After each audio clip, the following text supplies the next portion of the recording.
It's time for Twig This Week in Google. Jeff Jarvis is under the weather, so we've got two people to replace him, two great guests. Kevin Marks will be here, Danny Sullivan, Gina Trapani, of course. We'll talk about the latest in Google, some new features, some old to say goodbye to, and the big debate over whether these Google watches, this Google Wear, will know too much about you. It's all coming up next on Twig.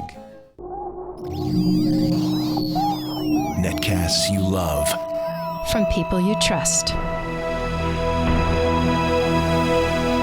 This is Twig. Bandwidth for This Week in Google is provided by Cachefly. CACHEFLY.com.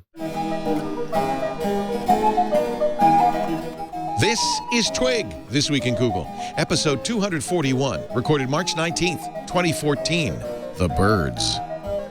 This Week in Google is brought to you by Personal Capital. With Personal Capital, you'll finally have all your financial life in one place and get a clear view of everything you own. Best of all, it's free. To sign up, go to personalcapital.com/twig. And by LegalZoom. Visit LegalZoom.com to save on your legal needs and gain access to a network of legal plan attorneys for guidance. LegalZoom is not a law firm, but provides self-help services at your specific direction. Visit LegalZoom.com and use the offer code TWIG to receive $10 off at checkout.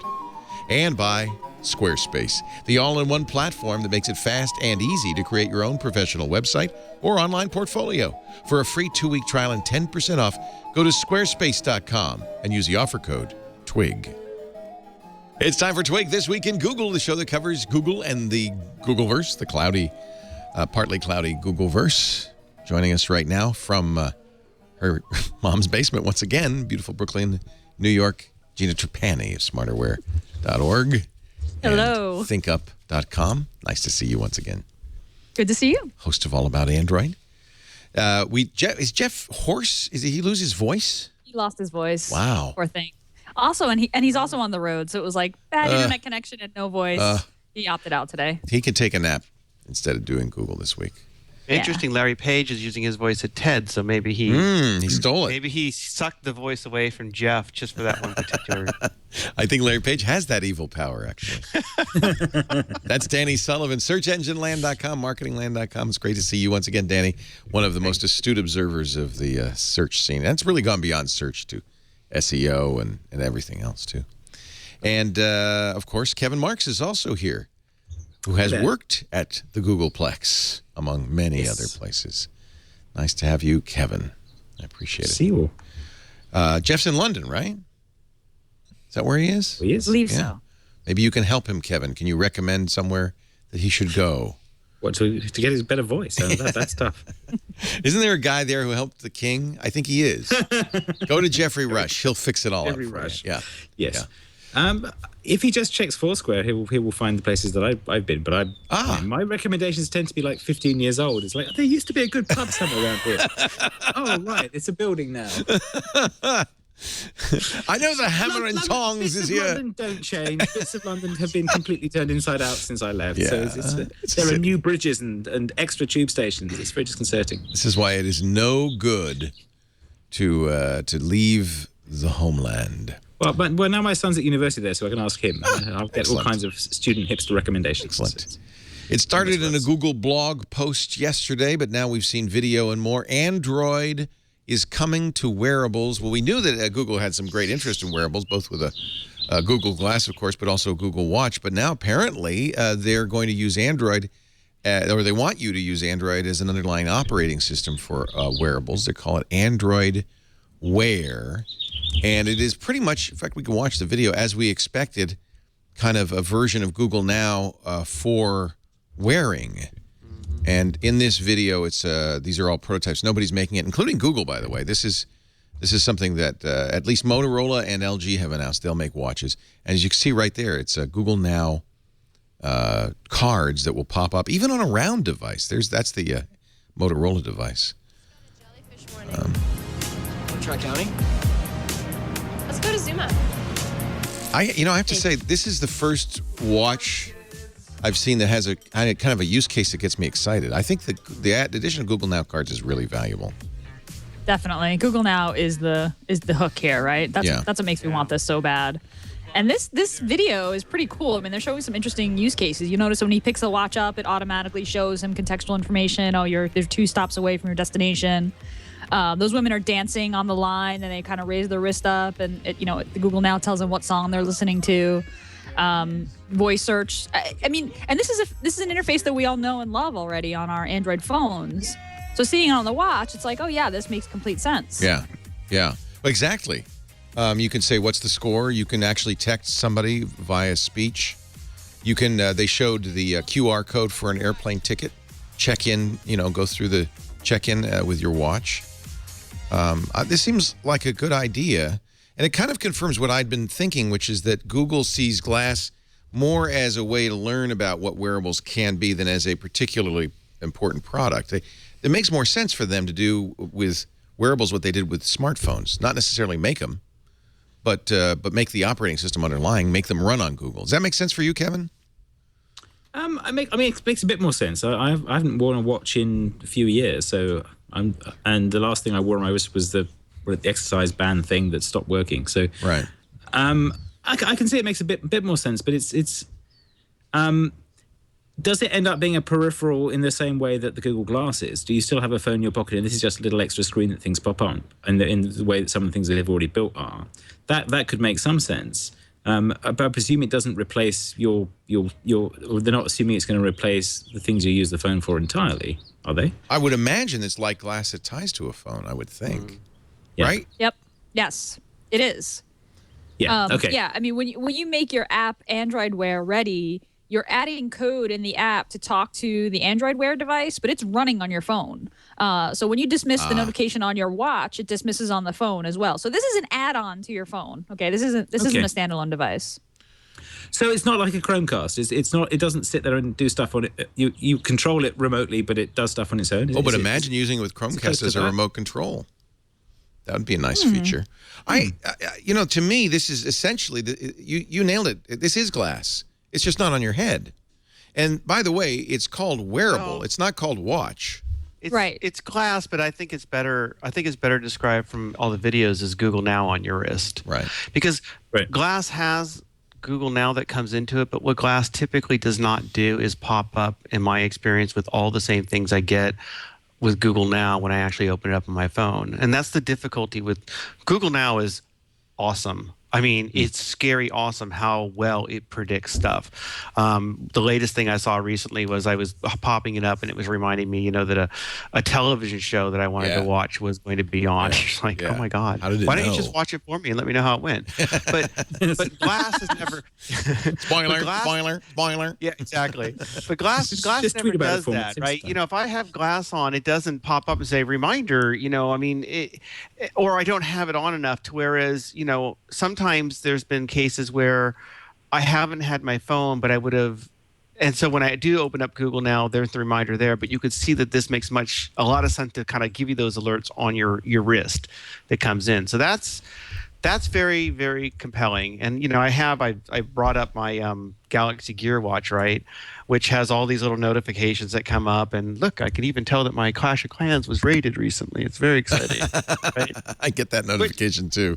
Which was actually kind of handy. I mean, that's kind of handy. But the Gear Watch has really just been these sort of like notifications. And what I find is, every few minutes I'm just, you have an email. It's like, at some point, I don't need to know every email that's come in or every Twitter reply that I've got. It's such a stream that I'm not in the mood for it. But the Google Now stuff coming in more selectively and things like that, yeah. How do you? It looks like the Moto, and by the way, Motorola has already made a site for it, moto360.motorola.com. It's round. How do you, Gina, as a programmer, do you just square the circle? Do you? This is the first thing that I noticed. I was like, oh, that's interesting because that changes the entire interface paradigm to centered, right? I mean, like when the Android design guidelines and principles, you'll often have the hamburger menu in the upper left and the overflow menu in the upper right. This is a totally different design paradigm, right? Like for round screens like this, it's got to be more the Google Now type card interface, and the main content has to be the content that has to be absolutely legible and that the person has to be able to interact with must be in the center, and the corners that get cut off, that can only be sort of a background image or whatever. So that's pretty interesting. But it looks like from potentially they could have a layout that changes that, right? Yeah, I mean, this is the thing. This is the great thing about Android. It's built to deal with lots of different screen sizes. It looks like these cards have a pretty standard design, and from the example code that I saw, it's not that difficult to extend your app to just interact. To have these sort of actions. They're very simple actions on the watch. So as a programmer, you don't have to worry like, oh, is this round screen going to cut off my corner? Google, the SDK does that for you. Well, and I think it's also why the card interface makes sense, because cards are centered. Yep. And so this is a different user interface. And now we understand what Google was thinking, and I imagine they were thinking this all along. I really like this Moto 360 because it looks like a watch. It's got a programmable face, obviously. I feel like that's the big takeaway from Glass. They had to make a watch that just looked like a regular watch, right? Like Glass just doesn't, it looks like you got like kind of headset on a little bit, even with the new frames. But this watch looks like a regular watch. It doesn't look like you've got a nerdy Casio calculator watch. It doesn't look like you've got this giant screen on your wrist. It looks like a regular watch. It even looks like it has, you can wind it up on the side. Like that looks like a watch. My grandfather's watch. And I doubt that you can wind it up. Okay, I'm just saying. You probably can't wind it up, but it looks like it's got that little dial. Watch for Leo. I want a pocket watch to go with my monocle. It would be great if they had.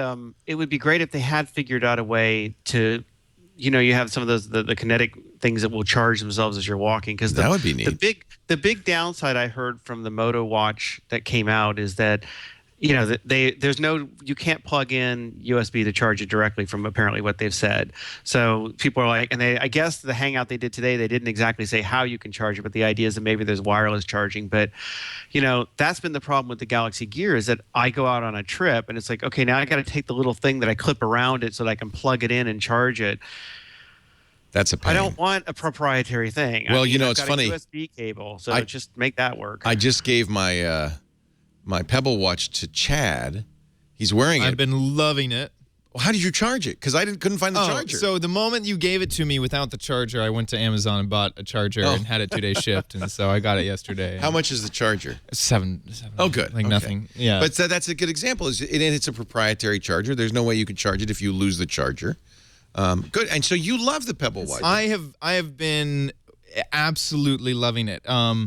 Just like as I was sitting down, Danny emailed me and was just like, hey, I assume we're running a little bit late. And being able to do triage super fast, look down at my watch, notice that Danny emailed, that could be important, that could be not important, I don't know. And then you just kind of go down and it gives you the first few sentences of the email to figure out what it is. And it was, hey, I assume you're running late, I'm on Skype. And it was just like, oh, wonderful. I don't have to pull out my phone. I don't have to pull it up anywhere else, and I got it immediately instead of checking my phone 15 minutes later.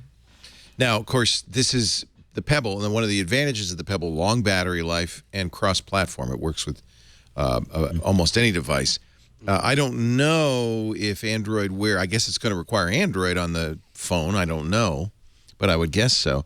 In fact, what it sounds like is, if I'm looking at the developer site, your app's notifications will already appear on Android wearables. That means your Android app, right? I think isn't it using the Google Cloud notification thing, which is they already have a unified notification between browser and which so it works on Chrome OS and it works on Android if you use that API. Right. Yes. I think they're Google using Cloud that. Messaging.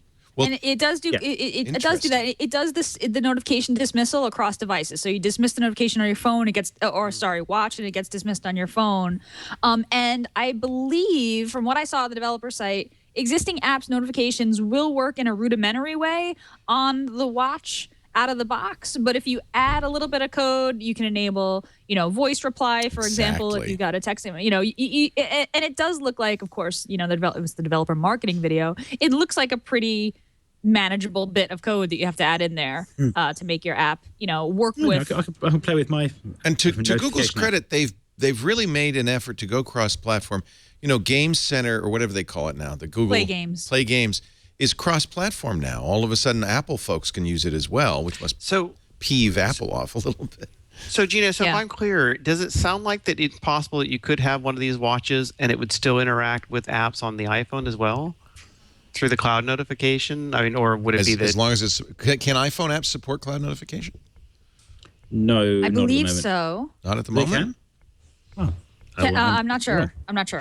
Well, I mean, thought they I did it. bet you were headed that way. I guess it would be interesting if I think the watch, Google Apps do, but I'm not sure. There's the third-party API. Maybe that's the distinction. if the watch is pulling, because the watch is going to probably depend on a data connection between your phone. And if it's like Google Glass, you can use an iOS device to run Google Glass. And in fact, you have the Glass app. And so it would be interesting and really clever, and it makes sense with the whole Android Wear name now, that if it turns out that there's an Android Wear app that you can get for the iPhone that helps you set it up. Because what surprised me was, you remember, it used to be the Android market, right? And then Google turned it into Google Play, which always to me was like, all right, we're kind of losing control of that whole Android thing, so we're going to put our Google brand back on it. So when they called this Google Wear, I was sort of like, Android Wear, I was sort of like, oh, I guess we're all embracing Android again rather than, Google this, Google that. But it is clever if you do that, then you can have people who want their Android watch or Android Wear device that they use with their iPhone, which then starts thinking, oh, well, the Android thing on my wrist is good. Maybe I should get one of those Android phones that maybe would work even better with it or something. In the developer, It's a good question. It's a really good question. The code that I saw was clearly like extending your Android app to work with Android Wear. But you're right. There's a My Glass app for the iPhone, correct? And it connects to your Glass. Is that true? The iOS does interact with Glass. Yeah, you can use. There's an iOS app. I'm pretty sure that I have that on my iPhone, the Glass app. This is actually really exciting. If it doesn't, it's Apple preventing it. I think Google wants to do it. My Glass for it. If you look at the developer site, you can receive voice replies.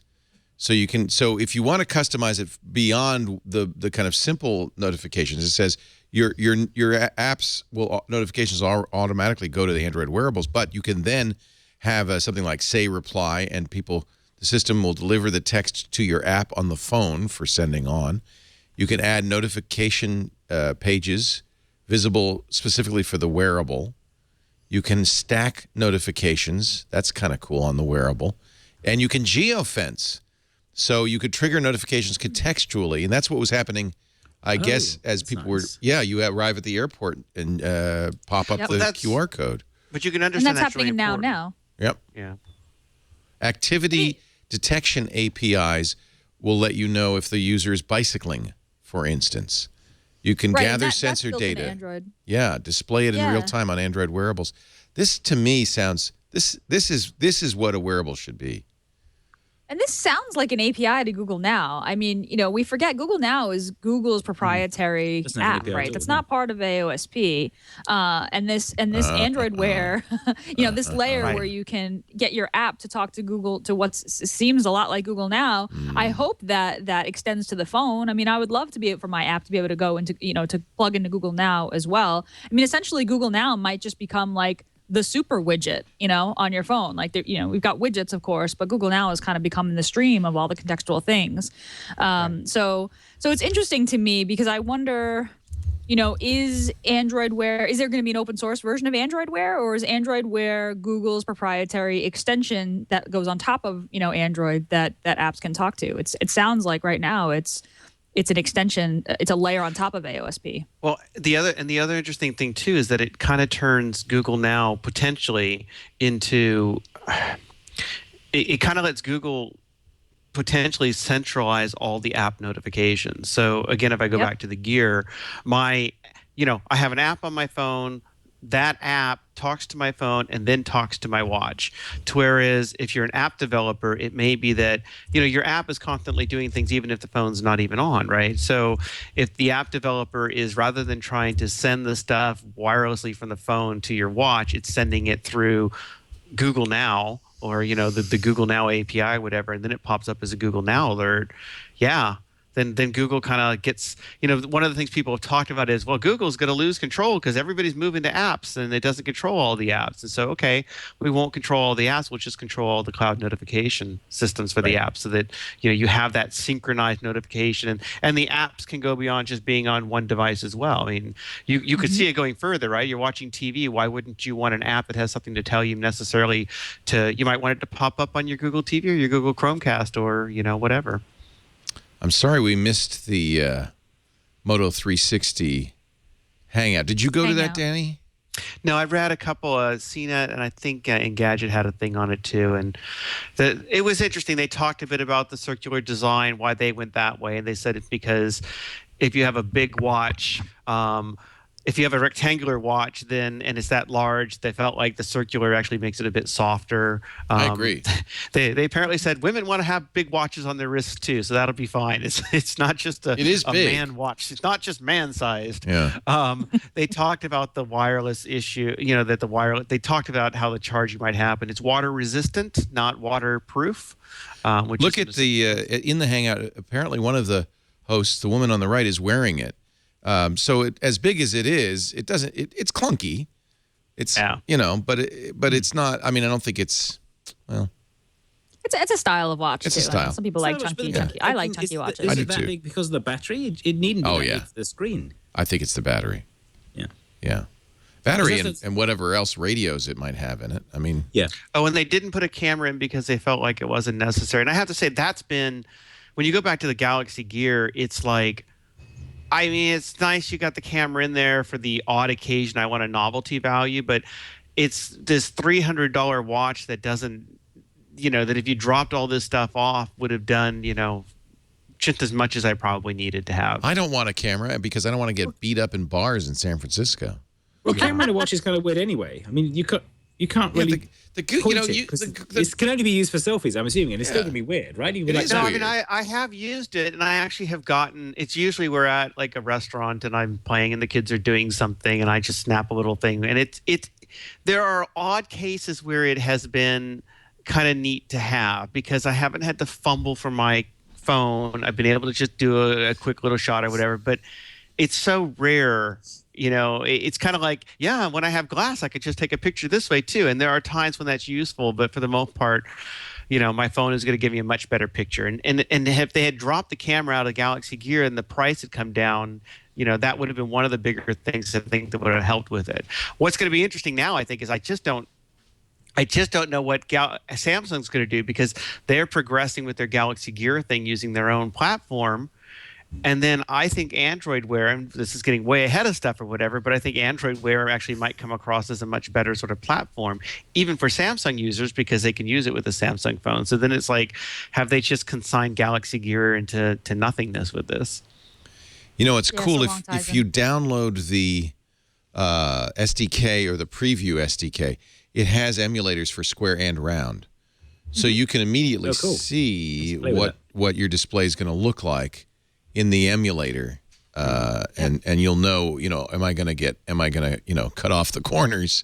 So that's good. I mean, they're really preparing people for the idea that it might be on a variety of screens. I am so excited. I'm really think excited this is too. and I think that it's buy gear. Samsung's got to be going, oh rats. And I think if you're Apple, you're starting to think by taking our time here, we're kind of in letting these companies get ahead of us, and it's going to ruin our chance to sue them for copying us. I don't know if that's Apple's goal. I know that's what they're thinking. No, but they must be. They must start to feel a little pressure. Golly, these guys are already iterating, and we haven't even hit the starting blocks. The difficulty, but they iterate in private is the difference. I think that everybody's been talking about, and now Apple's going to come along and show you how to do a watch right, and maybe that will still happen. But I think Google Now is really such the key to what's going on with Android Wear. Apple doesn't have Google Now.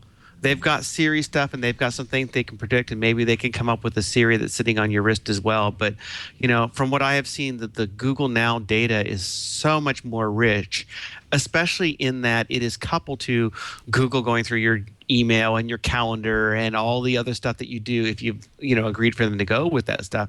It just reveals these amazing predictions. And so, Apple, I think, will feel even more pressure now to turn their watch into basically a Siri watch, if this looks compelling.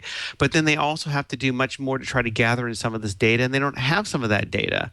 Or they don't I have agree. some I of think this that experience with some of that data of organizing the information. And so then what do you come up with? there's a little bit of barrier of entry right now. And Google Now is only good though if you are really hooked into the Googleverse, Yes. right? what a If you're using surprise. Gmail, if I you- wonder if you're why adding- Google would want you to do that. Well, right. Although right. it was, but it was interesting because I did this. We had the head of Google Search, Sangal, and he was at our conference last week, and I was saying to him, so, I was saying, so are you going to finally change the name of the Gmail field trial? If you remember, that was what they did to say you could hook up Gmail to let Google go through it and let you the search to power Google Now. And he says, oh no, it's already been that way, and I don't remember that happening.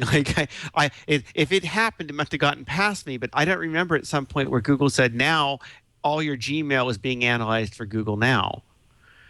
I thought it was still part of the something. privacy change. I bet it was in that unified, Yeah. the It was unified like- privacy Policy. set. Yeah, Right. Yeah. And so that's, that was a big change.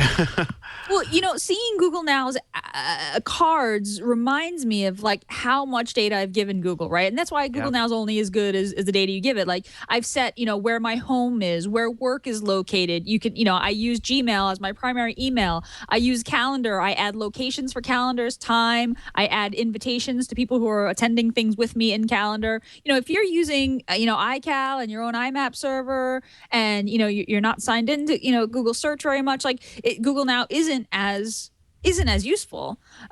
So I think there are a lot of iOS users who aren't hooked into that, and if they fired up an Android device and signed in with a Google account that they only use to catch spam mail, Google Now wouldn't look that compelling. Yeah. No, That's true. it's crazy. When I was leaving my the conference, the other thing it was doing is it's coming up and telling me like it came up and I was like, I know I need to go catch my flight, and I open it up and it's telling me like you're 7 minutes late to leave to go to your flight. It's like going, Love that. oh my God, you have calculated where I'm at. You know when my flight is. You've estimated how much time it's going to take for me to get from where I'm at to the airport, and then you've assumed a certain amount of time for me to check in. And it blows my mind. And maybe we're just kind of weird because I know that some people will say, "Oh, that's creepy.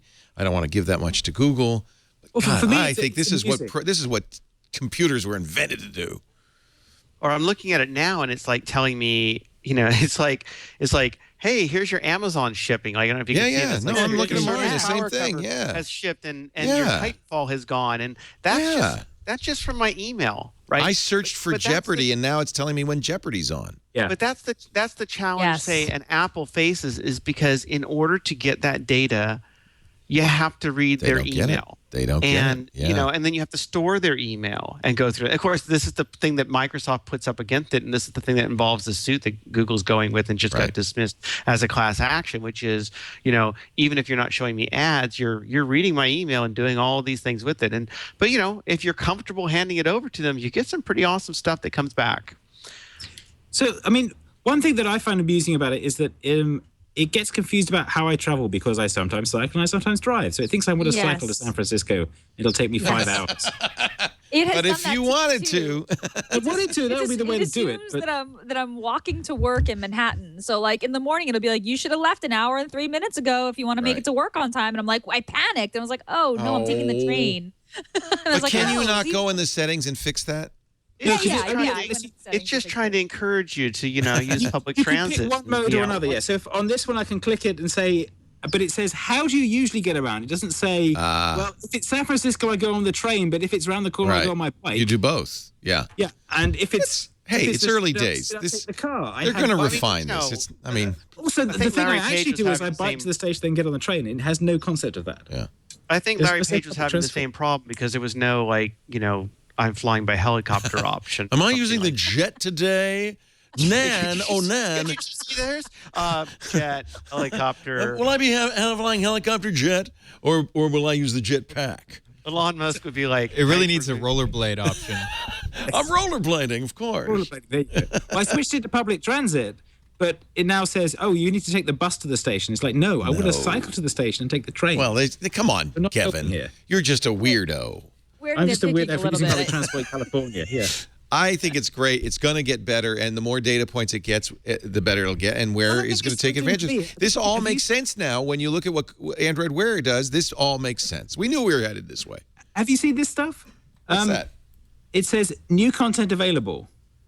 So this is places I've looked at and like blogs I read, and it's starting to show me somebody's done a new blog Is post. that notifications? Where is that? This No, is that's in in now. Google It's in now. Those are It'll those are say a site research that you recently notifications. visited. Yeah. If it But it's like if it can tell or assume that you have It's been KCD doing and research dinosaur on a particular area. Well, yeah. Okay, so it's showing me an article that says, what might season 2 of True Detective have in store? Because I did some searches on True Detective. But Yep. that's not searches. It seems like it's keeping. Are those searches, It's not Kevin? Or, searches. No, this is sites you Sites visited. Sites from you my visited. Chrome history. This Oh. is Yeah. Wow. I'll go to XKCD and see if there's a new cartoon, and now it says, oh, there's it's 3 days a week. Here you are. I completely freaked out my wife. We had talked about on the show how American Idol, how you could vote for the contestants in the Google search results, but it was only during a certain amount of time, so we couldn't demo it during the show. So we're watching American Idol one night, and I just grabbed my wife's phone. I just bought her Nexus 5 and searched for American Idol. And then the next night, the results show was on, and she picks up her phone, and she switches over to Google Now, and she goes, "Oh my God, Google knows that we're watching American Idol. It knows." Look. And I was like, no, it doesn't. It's not listening. She's like, it's listening to the TV, and it knows. It's telling me I should vote. And I was like, no, I searched for American Idol on your phone yesterday. But, I mean, it does do that sometimes if you have the right TV, but it's not doing that now. Like, They do have a pattern on that, but they're not using it. Yeah. Right, it does do that for smart TVs, right? Doesn't it? It knows what channel you're watching. It does. And will. They have a pattern for actually listening to the sound of the TV and knowing what channel but it you is. have to do it. So what it'll say is, it does this to me all the time. I see you have a Samsung TV turned on. What are you listening? What are you watching? And then you press a button, it listens. But it has to be live TV. If you're DVRing it, What it part doesn't. of Google does this? The black helicopter part. The all right. the Google NSA joint Google venture. X-ray specs. Yeah. That could be really bad though. 'cause You if have to you're have a Bible on Danny. the You have to have a TV. TV on your network, obviously, for it to see it on the network. No, I do have. What if but you Google Now alerts if you're what's watching doing that where it knows Now. the TV? Now, Google Now will do that. yes, It'll say, "I know you have a." I Samsung see you have a TV on." Samsung TV on. Yeah, Would you we like have one at to the tell office, me what yeah. you're watching? It does do Yes, that. oh my master, I will. Oh my God, it's worse than I thought. And then it'll say, "Hey, do you want to vote for your favorite contestant on American Idol? If you're watching American Idol." So I there think you they're go. showing amazing restraint because, in fact, they probably do know what I'm watching. Or it says, "Hey, we voted for you because we pretty much Right. knew who you would have liked anyway." So You know, you'd like the voice better. I don't know why you're still watching Yeah. American Idol. I just said that. We yeah. sensed that your pulse quickens when so and so started singing, so we voted for them. Kevin Oh my Marks God, prefers yeah, the voice. Your watch was telling them, "Just put this watch on, and we will vote for anybody who's inspiring you." And I got to admit, I feel want the guilty. That's I better. love this. And I feel like, am I Winston Smith just kind of walking into the brave new world? Or no, I have mixed metaphors, but mixed books. If you But go back to something like, Brave if you New go World. back to Christ. something like, if you go to something like Her, right? I mean, it was a great movie, but there's all sorts of interesting things that you could talk. But you get this assistant that's helping you do all this stuff, and you're going, "Yeah, that's nice." Oh, I've organized. Oh, yeah, it's great. And Google Now does that. So on the one hand, if it was a science fiction thing, you'd be like, "Oh, isn't that great? I've got this thing or whatever." I think the reason that we feel uncomfortable with it is because in the back of our minds it's getting paid for in some way. And that's getting paid for with the ads, which is the whole "we are the I don't product" care. type thing. that means I don't have to pay for it. And That's lots great. of people don't care. And lots of people don't care. They don't worry about it. But it's, there is that sort of issue that they know. I mean, I just came from a 2-day ad agency conference, and they are, here's our latest way to track down people who are Shut watching up. a particular I don't want to show. know. I know, but they're going to hit you with those ads or whatever. I don't. First of all, I got to say something. I would far prefer an ad that reflects my interest than one that doesn't. I don't want to see ads for Fritos corn chips. I don't mind seeing an ad for the hot new computer. That's better. you say that, but then you go back to that case where the father was trying to understand why Target kept sending all this stuff for pregnant women to his house, and it turned out that his wife was pregnant. Oh, that's an outlier. That's an outlier. I know, but it's an outlier now. But when you start to understand more of these sorts of things, and you start to really intimately understand what's going on with people, then you can start getting some targeted. Well, then don't use Google, because I want it. But it's not that easy, because even if you aren't. If you email me, then my Gmail has your email. Out of different things, the profiles are being built up around you, even outside of Google. So everyone is getting profiles built up. Well, let me show you this from 1987. Apple thought this was a good idea. This was a video they made under John Scully, not under Steve. Well, maybe Steve was. I think this was a Scully production. They called it the Knowledge Navigator. Knowledge Navigator. Oh, this is cool. And this is almost 20 years ago. No, almost 30 years ago. Yeah. And this is what they envisioned the future of computing looking like. And I got to say, finally, it's here. And I thought this was cool. I wanted this. Yeah. So he's for those of you listening, your graduate research team in Guatemala, just checking in. Robert Jordan, a second semester junior, requesting a second extension on his term paper. This is his little laptop. And your mother reminding you about your father. Surprise birthday party next Sunday. Today you have a faculty lunch at 12 o'clock. You need to take Kathy to the airport by 2. Minus the guy in the bow tie on the screen. This is Google Now. On deforestation in the Amazon rainforest. And I don't really want the guy with the bow tie. Let me see the lecture notes from last semester. Computers are faster today. No, that's Very not enough. iPad-y, too. Yeah. But it's also it has visual effects video effects on the screen, which I remember at the time thinking was, oh, they never do that on computers. Your friend Jill Gilbert. This is actually about deforestation in the Amazon and its effects on rainfall. In the he's a sub-Saharan. professor. He's going to compare. It also it's covers amazing how much. Basically, this is him being a massive douche if you watch it, because he's like, oh, he's a dick. God, don't put my mum through. Don't put my mum through. Oh, let me phone up my colleague who actually understands Amazon rainforests, so I don't have to do any work for my lecture. Yeah, he's kind of a dick, but. And maybe that was kind of maybe what we thought is somebody who would be doing this. Obviously, he's wealthy Listen, too. Apple was well predicting how they could improve the life of middle-aged white men in the future, and This was Jeff Raskin's dream. This was Apple's dream, and I think they really did want to do something along these lines. But to go back to the thing, it is the kind of thing, douche guy or not, that you think that would be really useful. And the reason I think that some people don't get concerned about that happening is because you paid for it.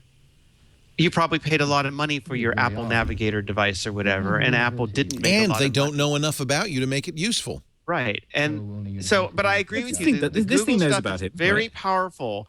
And I both give it all this stuff and want to give it even more because it has become incredibly useful. And yet there's still that part of you thinking, boy, they sure know a lot about me. Yeah. And that's why, but that's an evolution of what's been going on with search from the very beginning. I often talk to people about search engines.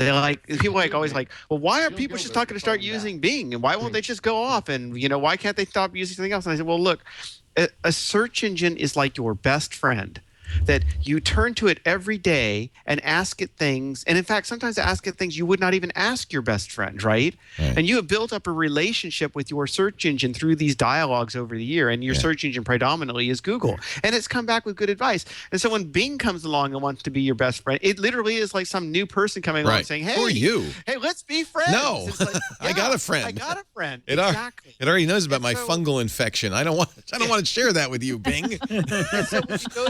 And so exactly. I don't even know who you are. I can tell you about my medical problems.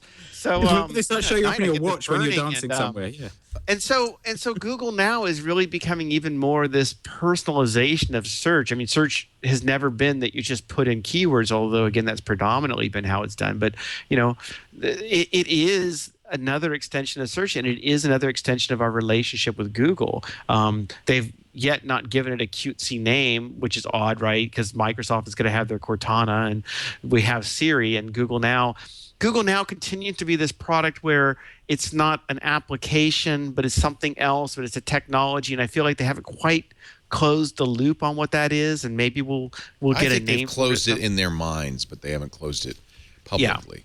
It really does feel as if this has all been strategized, that Larry has this all on a whiteboard somewhere from 10 years ago. They talk about the Star Trek computer. They've talked about this in public. They did it at I.O. last year. And their idea is the computer's always there in the background, and it knows when you're talking to it, and then it gives you something helpful. Or it will say, Klingons off the starboard bow or something if there's something actually happening. Yes, I have that 45. That's why I have a smart toilet, because I want that kind of information. We're going to take a break and come back with more. Yeah. Wait a minute, take a break. We got to take a break. This is really a good conversation. Danny Sullivan's here. Kevin Marks is here. Gina Trapani. More to come in just a bit, including what could be bad news on Google Voice. And this is the other side. To me, this is the only dark side. But I heard you talking about it last night, and we're going to talk more about it in just a second. But first, a word from Personal Capital. Here's an example of how giving information to a site can be very, very useful. If you're trying to keep track of your financial life and you've got it on 18 different sites with 18 different passwords, the idea of making it one dashboard where you can see all the information in a single place and then act on it is just fantastic. And that's exactly what Personal Capital does. It's a wealth management tool. You may say, but I'm not wealthy. Well, guess how you get wealthy? By paying attention to where your money is, what it's doing, how much you're paying in fees. Get an investment checkout. Find out what your fees are costing. Get great insights and great ideas for investments that you could make. Unbiased financial advice so that you can become at least well enough off to retire. Wouldn't we all like that? Now's the time. Personalcapital.com. If you visit personalcapital.com/twig, you can sign up for this absolutely free. It costs you nothing. And I promise you will get some benefit. I started using this. It's almost 2 years ago when Bill Harris, who created the company, was on our show on Triangulation. And I'm just a huge fan. I know you're going to like this. Personalcapital.com/twig. It's free, and you will thank me. Maybe not today, maybe tomorrow, maybe in 10, 20, 30 years, but you will thank me. Personalcapital.com/twig. The only thing, I don't see any negative to giving Google all my personal information. I love it. I love the benefit I get out of it. The negative isn't whatever, targeted ads or finding out my wife is pregnant when I didn't know it. The thing I worry about is Google killing this stuff.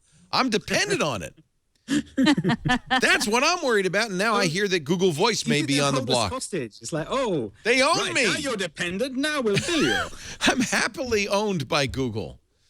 Well, but wait a second. Is that distinction really true? I mean, you can pay for a service, and the company could decide it's just not good enough business.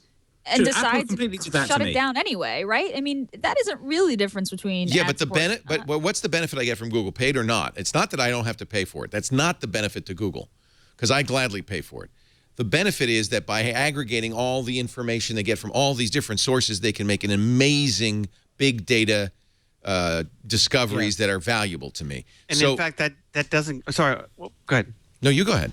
Well, I was going to say, and that doesn't go just to them being able to target you, but it also goes to why it is so incredibly difficult for someone to compete with them. Because aside from the best friend thing, you had the whole antitrust lawsuit thing that happened, which I always found laughable because it was competitors complaining they weren't getting enough traffic from Google itself, which to me was like NBC complaining that CBS wasn't airing enough of its shows. It was absurd.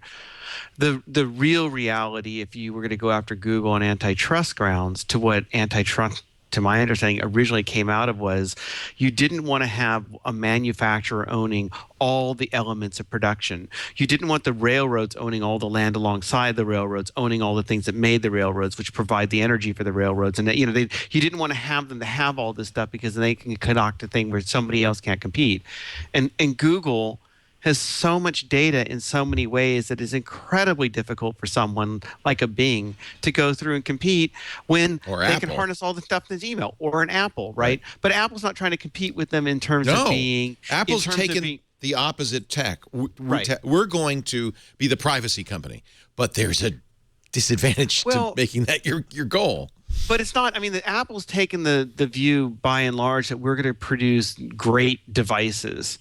Right. Google is producing great if you want applications, you wouldn't call it applications, but search is an application. Google Now is an application. Information is an application.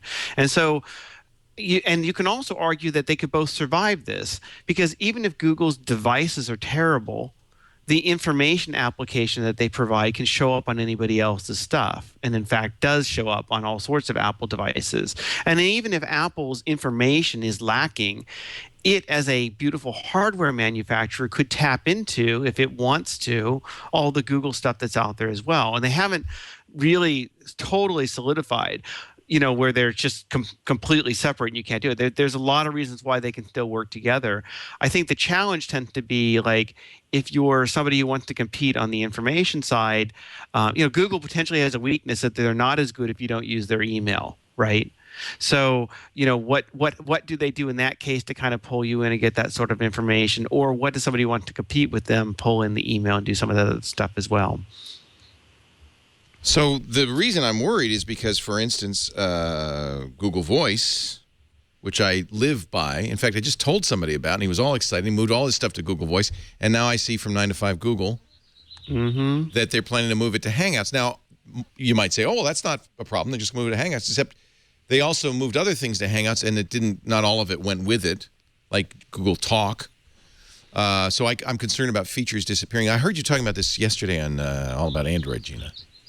Yeah, we did. I mean, look, the promise of Hangouts was always that it was going to be Google's unified messaging service, right? So you can see in that screenshot, Chad's got up, the icons keep disappearing. Google Talk went away. Google Messenger went away. It all got rolled into Hangouts. But we still got Google Voice out there. Now, I mean, look, anybody that's been paying attention, anybody that uses the Google Voice app, particularly on Android, can see that it is just old and creaky. It has not been updated. The design is just old. They have not been putting work into updating Google Voice, the app. So now they're saying, 9 to 5 Google is reporting that word on the street is that Google Voice is going to get rolled into Hangouts, and we're already starting to see some of that. Like somebody just called me before, and my computer rang. Yeah, that's my Google fine. Voice number, my computer. That's fine. Don't mind that. But if the Google Voice Android app goes away, that means, hopefully it means, that all the features of voice go into Hangouts. That means voicemail transcriptions, call forwarding, filters, blacklist, whitelist. I mean, Google Voice is such a great, powerful application. I love it. It is my primary number. It has been since it was Grand Central. And yeah, I mean, my worry here is that some of the features are going to get lost in translation, lost in the transfer over. And we saw that happen with Google Talk, right? And we saw what happened to Jabber and XMPP. I'd be sad. Yeah, I'm kind of, I'm worried because this is the phone number that everybody in my life has. It's not like we haven't seen Google kill stuff that we loved before. Google Reader, Google Wave. They're capable of that. Right. And so that's the other side. By the way, let me show you the upside of Google owning the world. I'm on this article from 9 to 5 Google, and I go along and say, hey, wow, that's a neat coincidence. There's the ad for the Gentleman's Emporium I just visited for the first time 10 minutes ago to look for fake mustaches. Well, of course, it's a Google ad. But that's fine. I would rather see that than an ad for lawn furniture. That's stuff I'm looking for. That makes sense for everybody. All right. Human hair mustaches. Yeah. Cheap. $10. Reusable. What are you laughing at? It's time for the Google Change Log. The Google Change Log. Gina Trapani has the latest from the Googleverse. Well, beside the big Android Wear preview announcement this week, a couple of other new things happened.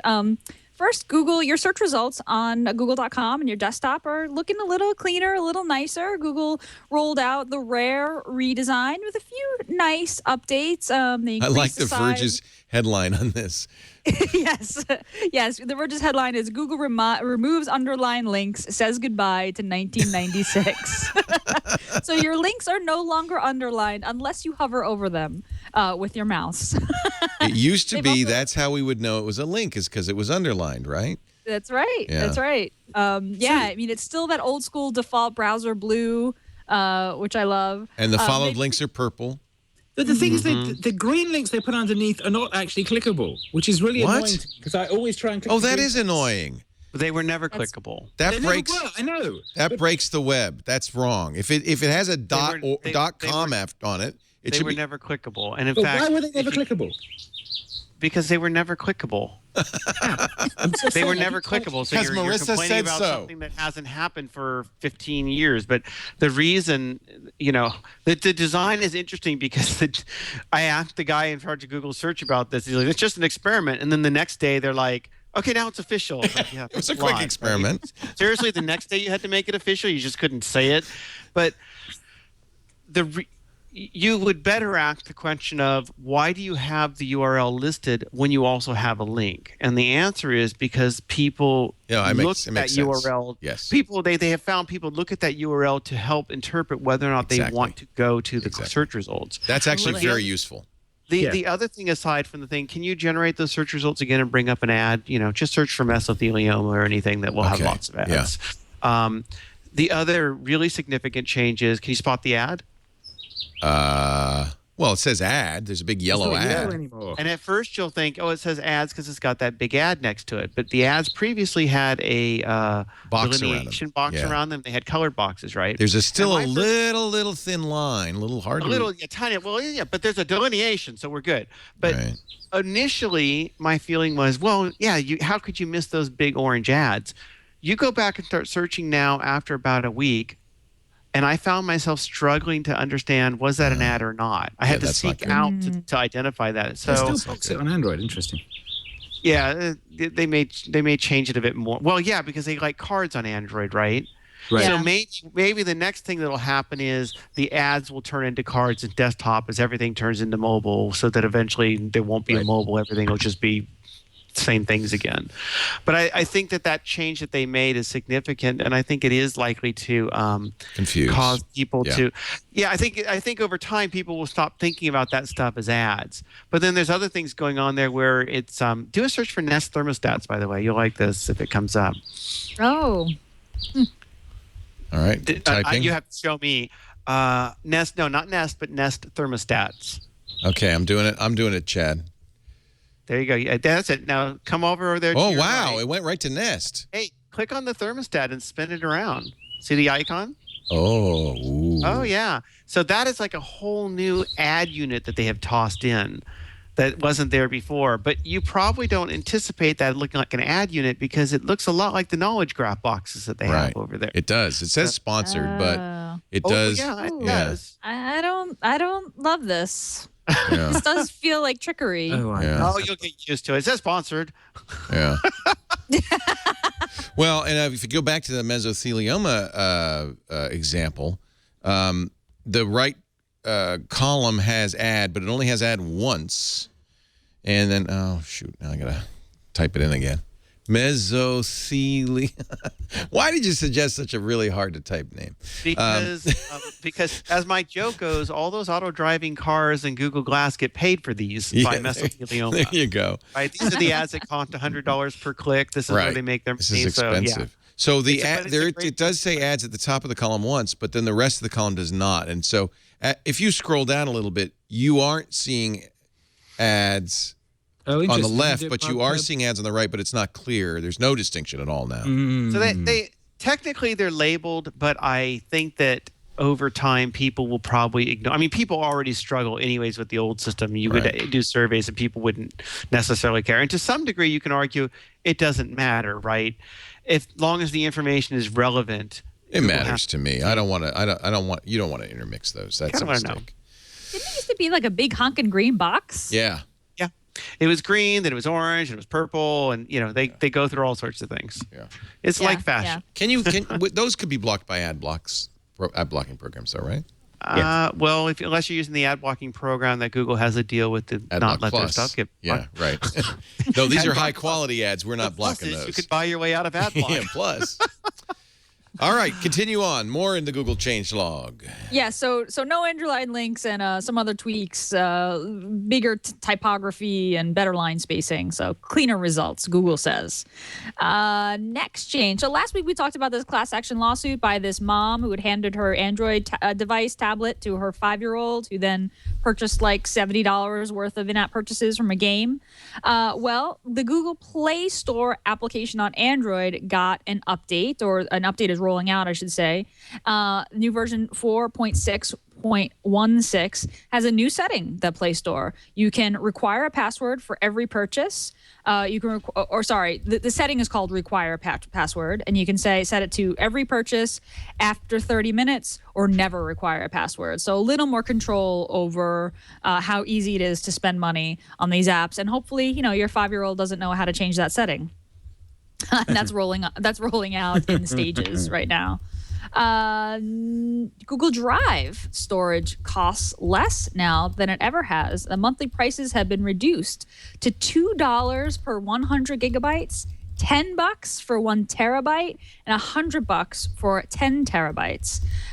These are down. This is down. This is $199 for 100 gigabytes. That's down from the previous $499. That new $10 plan is down from $50. I mean, these are big reductions. And the That's 10 terabyte huge. is One might almost say anti-competitive huge. Right? Yes. At what point is it dumping? Right. I mean, deeply I think undercutting it's tracking Dropbox the price and of hard OneDrive. drives. But yeah. Well, it becomes dumping when it so undercuts the competition that everybody moves over and then they raise the price back up. Right? Google says that they made some infrastructure changes, which made it cost effective for them to lower these prices, and they're passing on savings to consumers. And it's a pretty amazing deal, I have to say. Yeah. Wow. I can buy a terabyte drive for $120. So actually, I can buy a terabyte drive for $60. Yeah. So I could buy a local drive for that and have it in 6 months. But think about what Google's really costs. Here's how you know whether it's dumping. Is it below Google's own cost? Right. And the difference is I think part of the difference is they used to store all this stuff in Bigtable, which made 6 copies of it and was complicated and was required to be more than one place. And they have done some new storage architecture so that it is actually cheaper. Okay. At one point, it wasn't just raw storage on one server because Google is designed to be very redundant. Many copies. Yeah. Yeah. So I think the part of this is what they said. We've re-architected the bulk storage piece of this, and this is behaving better. Yeah. The challenge I find with it is that I have, I already have like a terabyte or 2 terabytes or whatever that came with the Chromebook, but my MacBook only has 500 gigs, and I'm getting to that point where I need, and I have all, I've got terabytes out of my ears with all the external drives around me, but I don't regularly have them hooked up, and I'm getting to that point where I want to have the physical Google Drive that is constantly talking and keeping it in sync, because I love having the remote backup. I would especially, but I kind of need the physical side on my other end as well, because I don't trust Google. I wouldn't trust anybody with I'll leave it all in the cloud. But I don't have that. Or, if you get onto a MacBook Air, I'm down to like 256 gigs, so I can't have all that with me. And so, I would like to have that terabyte drive that's talking, and maybe I can set it up, and it's, I just need to get around to doing that. I feel like it becomes a viable backup solution. At that cheap, it's less than Amazon S3, right?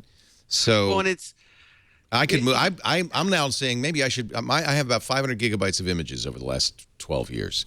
Maybe I should just put all my images on Google Drive instead of somewhere else. Well, see, that's one of the frustrating things that's happened, and I've talked with Google about this before, and I need to get back to. But you do have a lot of storage that they give to you through Google Plus Photos. But the difficulty is, I have got photos I pulled off my camera, and I have the photos that I've auto-uploaded, and I have them being basically stored in 2 different places. And when you ever try to go back through and use Google Plus Photos to sort through the stuff, it's a nightmare. They've improved it, but it's still one of these things where it's hard to scroll through all that stuff. And I have a whole, I called it, trying to get to a better digital shoebox. And I did a CNET article about this, and I've explained and this is where I put all my folders, and they're by date. And I can get to stuff with it, but it's that remote backup that's sort of a challenge. And I want the storage to follow up with a better way of locating things. And when it comes to documents, it's not so much of an issue, right? I don't necessarily care because it's textual. I can find it. With the photos, it's like, when was that photos photo are harder taken? to index. Yeah. Mm-hmm. And that's it's just backup, though. That's all. I wish they hadn't killed Picasso Web, or weren't in the process of killing Picasso Web, because that was a nice And solution. Everpix didn't make it. And Everpix died, yeah. Google's presumably more stable than Everpix. Yeah. Continuing on. I'm sorry. We keep interrupting you. Last item in the change log. Last week we talked about a bug in Android KitKat that caused some apps that access your camera to just suck the life out of your battery. The main app being Skype, Well, Google's working on an update to Android to fix that problem. But in the meantime, Microsoft released an update to Skype for Android, which introduces aggressive battery savings, they say. It includes a workaround for this KitKat bug. And in order to to not kill your battery with Skype installed, it had to basically disable instant notifications of messages and group chats, which you can turn on in settings, but with the warning that it will affect your battery. So if you uninstalled Skype because you had that KitKat problem, you should be able to reinstall the new version, which I believe is version, I don't know what version number it is. You'll see it in the Play Store, and you won't have that camera battery drainage problem anymore. That's all I got. And that's the Google changelog.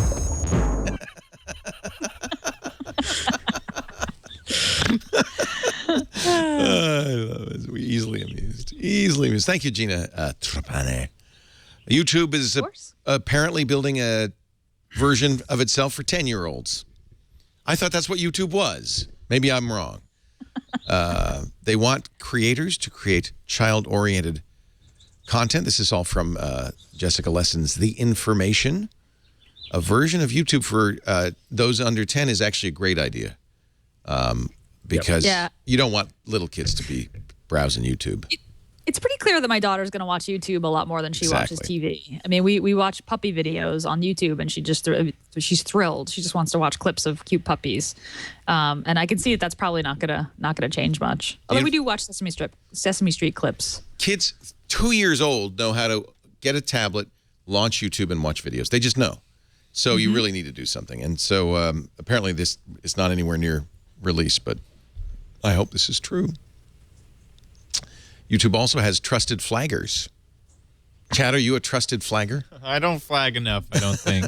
If you flag a lot, do you become a trusted flagger? Yeah, I believe that it's based off of one, how many times you flag correctly. It actually does get pulled. You don't want a bad flagger. It kind of reminds me a lot about what Matt Cutts was saying with the content ID that we were explaining. Humans are good at this, right? And we always get put back up with content ID, and so it should care more for people who constantly get back up. And it seems like that's what they're doing is if you flag, then it does get pulled. Google has given roughly 200 people and organizations the ability to flag up to 20 videos at once.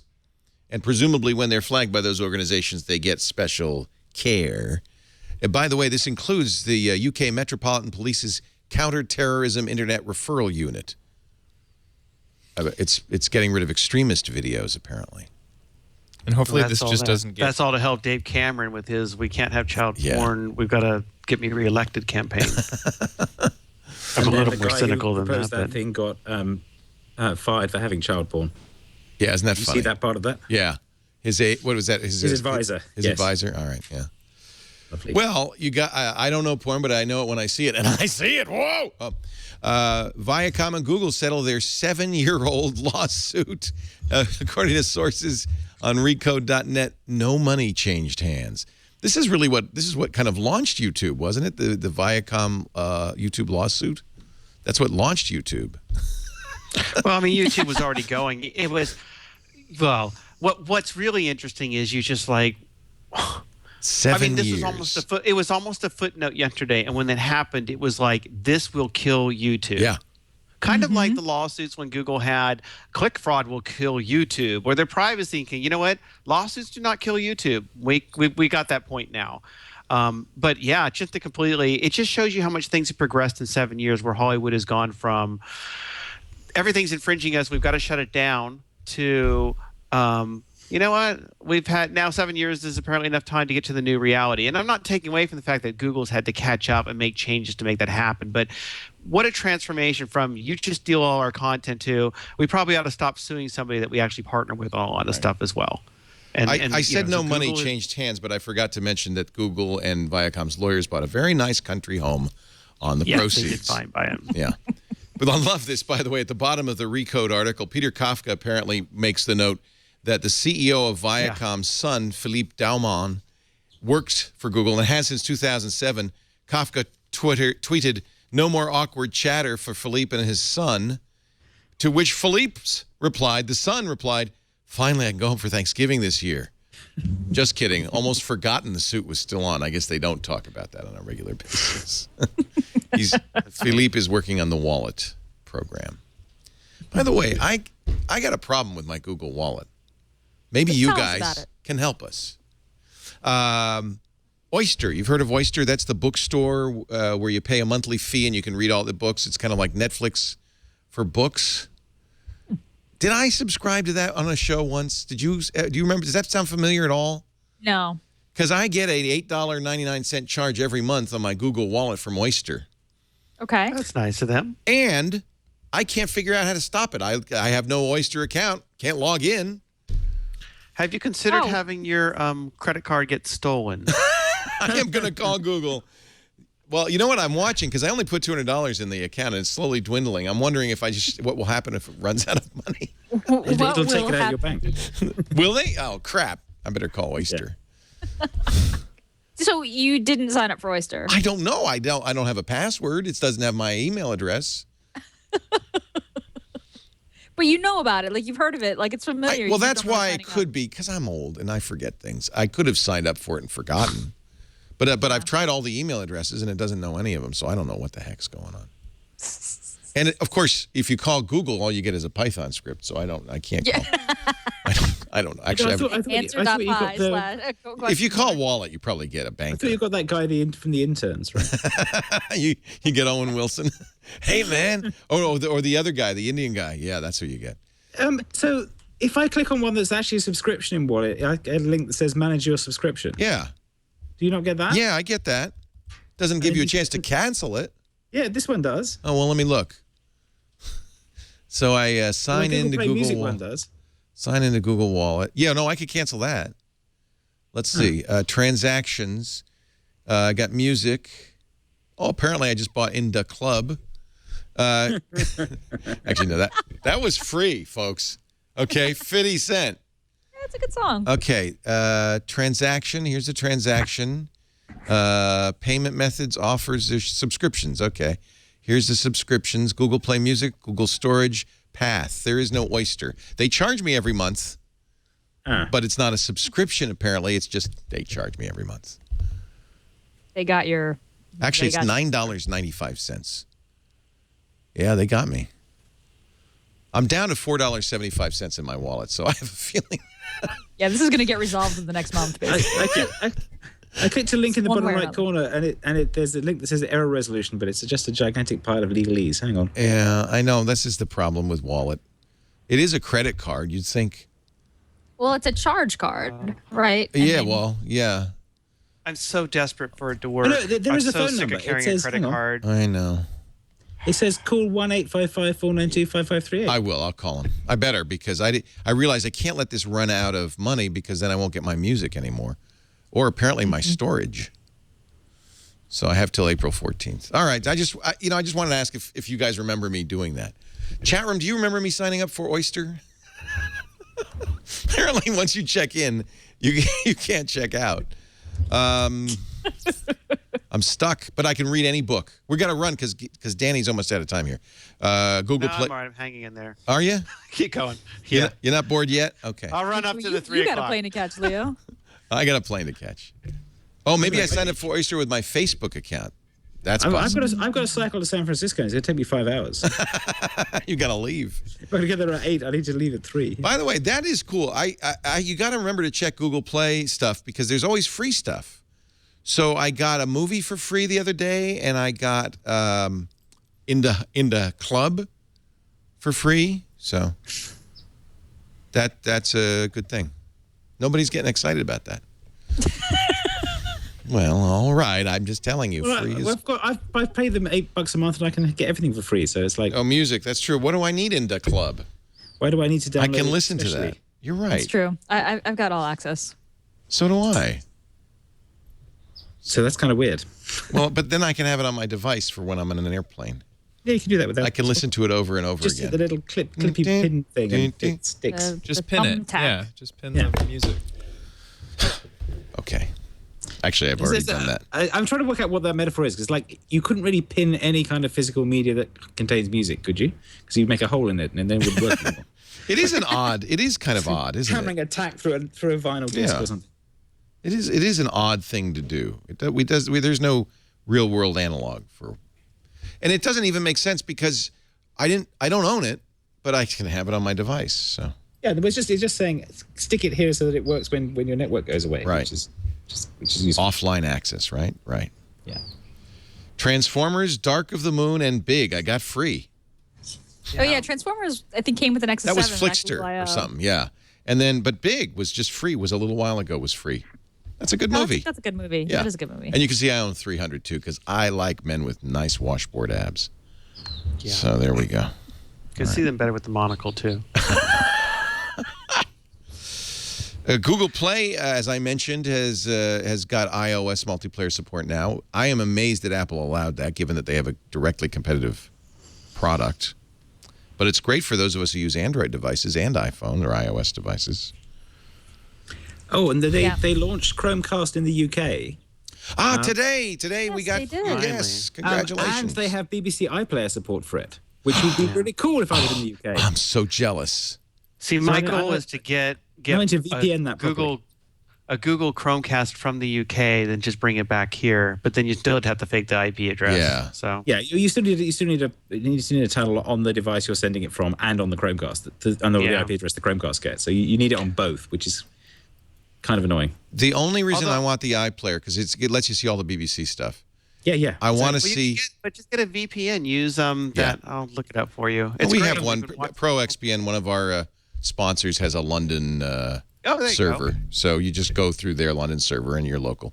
I feel guilty doing that. You have to do that at the router level so that both the devices can see it. That's the problem. Right. I just feel guilty doing that. Don't feel guilty. The British taxpayer is happy to foot that bill for you. I will happily pay a BBC license fee and cancel my Comcast subscription if they'd let me. You know what? But Leo, that's the struggle. I mean, I'm going far afoot, but that is the struggle. Is that there are so many people who would happily pay the BBC directly, and it's not even just the case where the BBC is like stupid. It's difficult when the BBC has cut a big deal to distribute its content through BBC America, right? Right. So then it's like they can't sell those sorts of things, and you're just like, but they do. But they sell them on iTunes. They sell individual shows. Yeah. Well, here's the show I want that I don't think I can get. Maybe you can help me, Kevin Mark. Stephen Fry's QI. So loads of it is on YouTube. Just search for QI on YouTube. But that's probably illegal. No. Oh, it's legal? Okay. All right.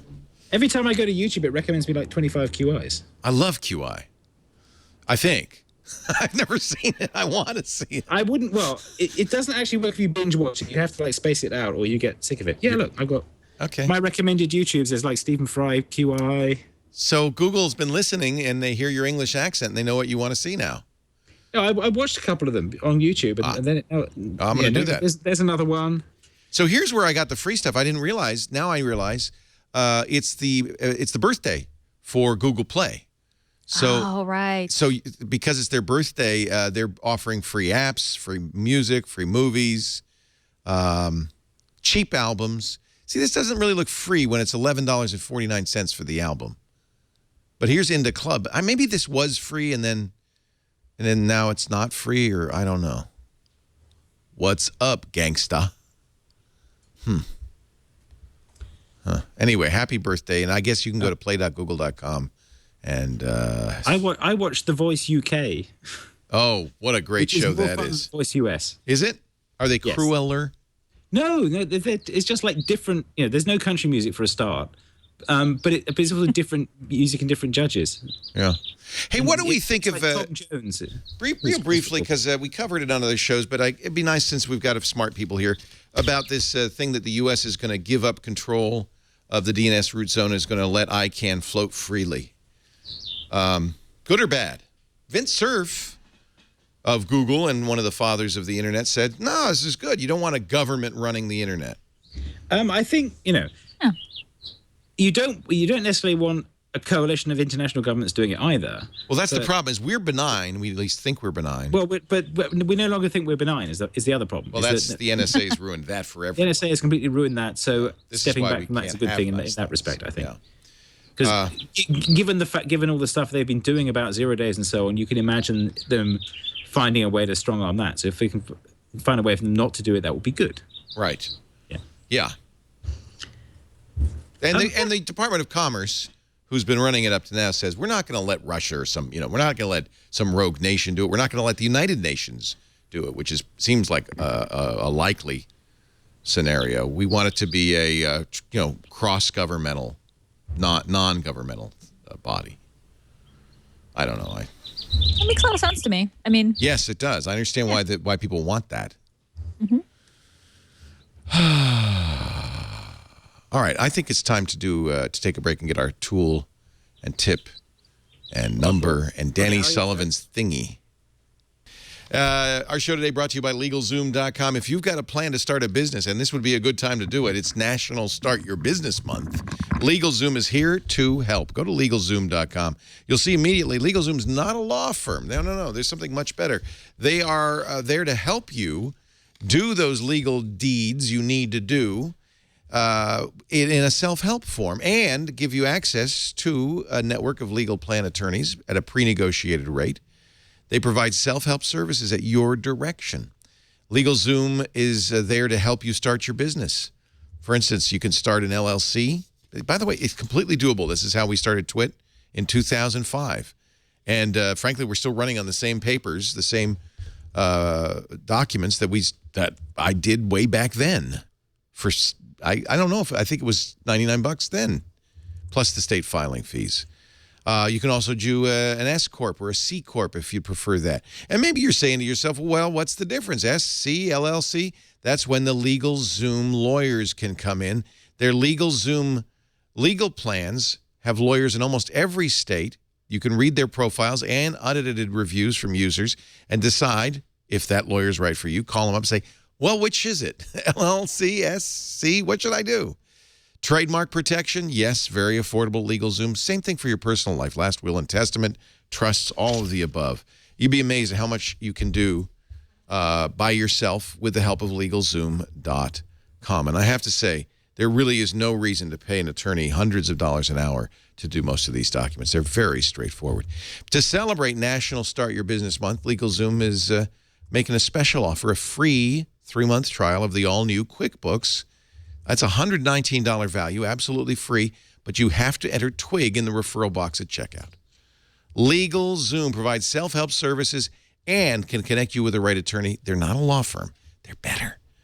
Go to LegalZoom.com right now and sign up today. Use the discount code TWIG. You will not only get $10 off at checkout, but you'll also get, this month only, a free 3-month trial of the all-new QuickBooks. LegalZoom.com. Please use the offer code TWIG. And you know what? If you've been dreaming of starting a business, now would be a great time to do it.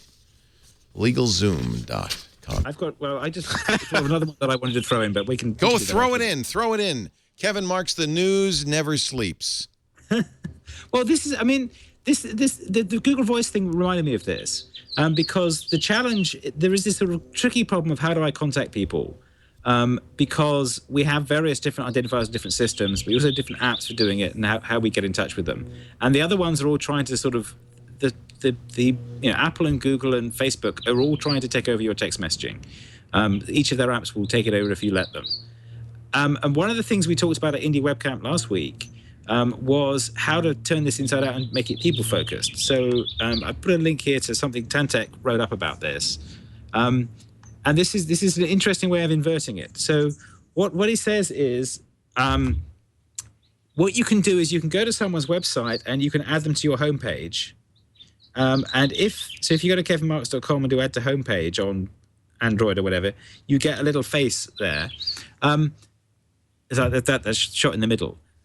Because I've set my favicon to my face, and a bunch of these people have done that too. But the next phase of that is how would we make this work for someone who wants to contact me? Because at the moment, you can do it on Android. I can pull someone out of my address book on Android and put them onto the desktop. But then it only gives me the ways of contacting them that I've already got in my address book. It's assuming that the Google mediated contacts is the correct answer. Well, that's easy. You just use finger, right? So See, that's why we need finger back. All right, go ahead. No, but finger's email based, so that's assuming email is addressing. And like we've got these like public identifiers that have email and phone numbers. That if you have that, you can pester me one way or another. You can make physical objects make noise at me, or you can fill up my inbox with stuff. Like that bird, which seems a little upset right now. I think it's just like... I think he's mating. I think it is the season. It is the season. There were little baby birds cheeping in, right. in my I eaves. apologize, Matt, and to everybody else who hates bird song. If you're driving in D.C. traffic right now.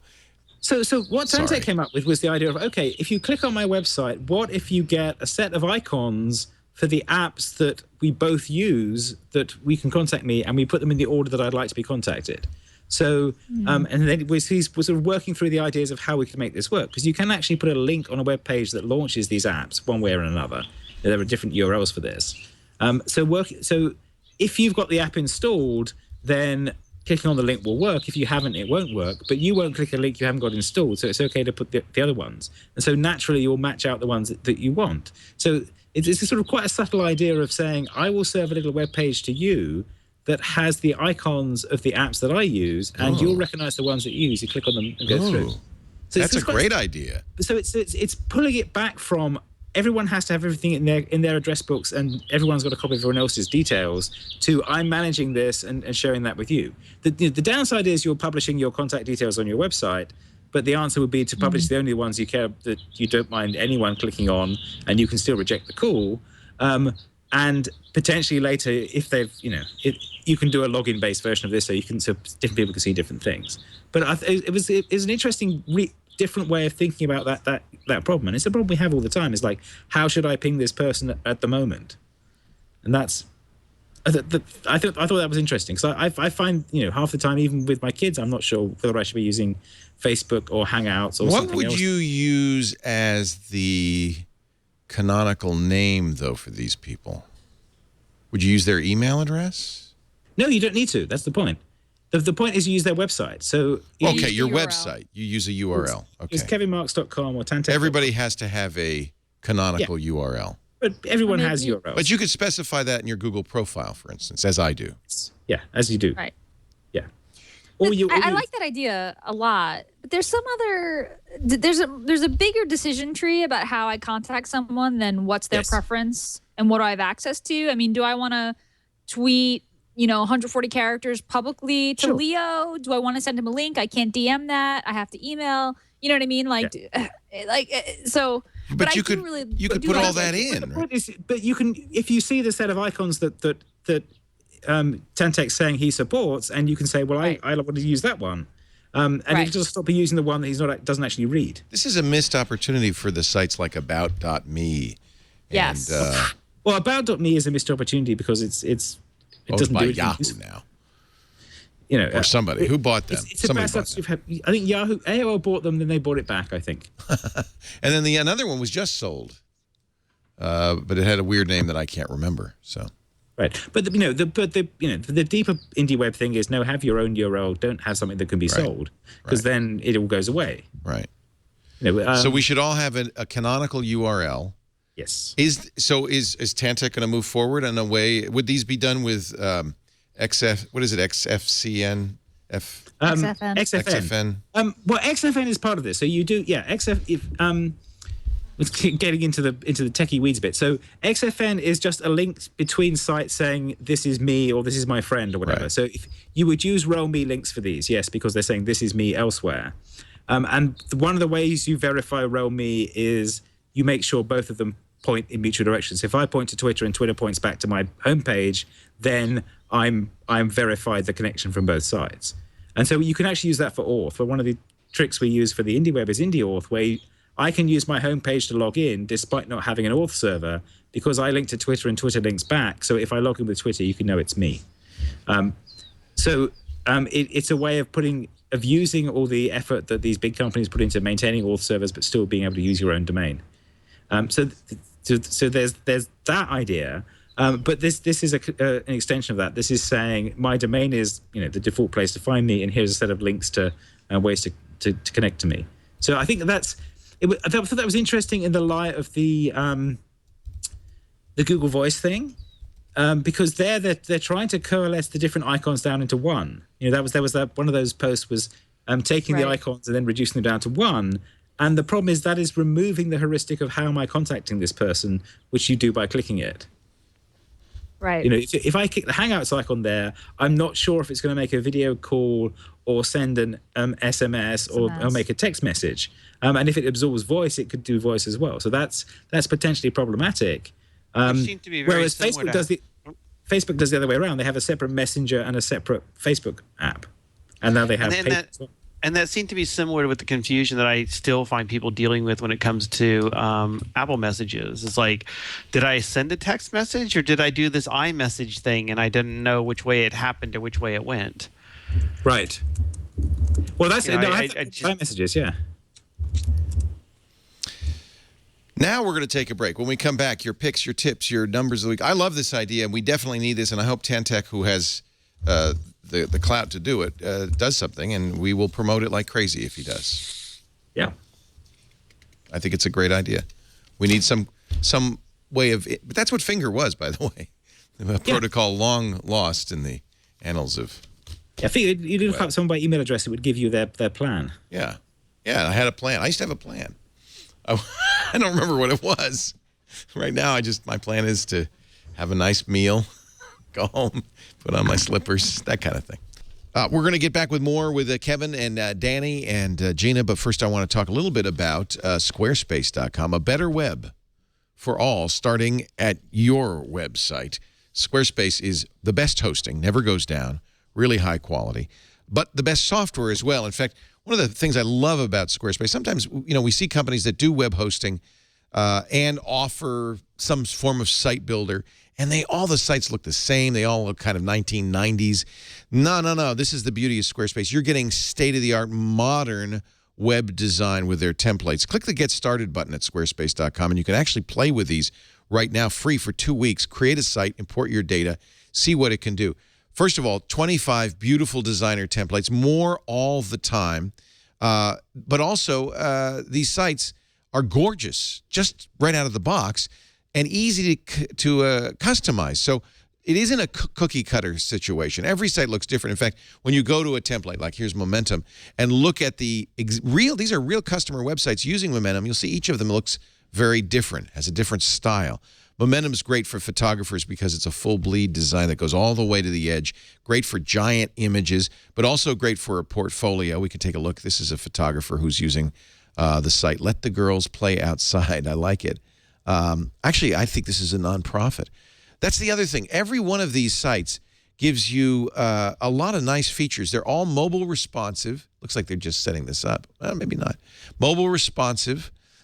Which means they're going to look great on any size screen. I can even, let me squeeze my browser down a little bit here and show you that as we squeeze the website down, it resizes. Everything resizes beautifully, so you still get a great experience on the site, right all the way down to, a 3-inch screen and all the way up to a 30-inch screen. All of the sites have built-in e-commerce, which is great, too, because it means if you want to start a business, you can do it. But also, even if you just want to set up a donations page or a cash wedding registry, or maybe for your school you want to have a fundraiser, easy enough. Set up a Squarespace site. In fact, you can do it for free for 2 weeks and take those donations when you decide to buy. Very affordable. $8 a month when you buy a yearly plan, and that includes a custom domain name. The professional plan, a little more, $16 a month, still very affordable, gives you unlimited bandwidth, unlimited storage, unlimited pages and galleries and blogs. So there's a site that can grow as you grow at no extra cost. And, of course, they have full e-commerce, too, as many products as you want, services, products, physical or digital. But it also has real-time carrier shipping, label printing, integrated accounting, and, of course, the custom domain name when you register for a year. $24 a month. You're going to love Squarespace. Get over there. Start your site. 2 weeks free. If you decide you want to buy, that's when you want to use our offer code TWIG, and you will get 10% off on your purchase. TWIG is the offer code at squarespace.com. Gina Trapani has our tip of the week. Oh, it's just a cute little Easter egg, but I just couldn't resist it. We know that Google is kind of obsessed with the Konami code. Up, down, left, right. They've got that Easter egg on the Pixel and in a few different places. Well, Search Engine Land, thank you, Danny, points out that there is a Konami code voice search Easter egg. Yes. Should I try it? Yeah, try it. Okay, let's see. Okay, Google.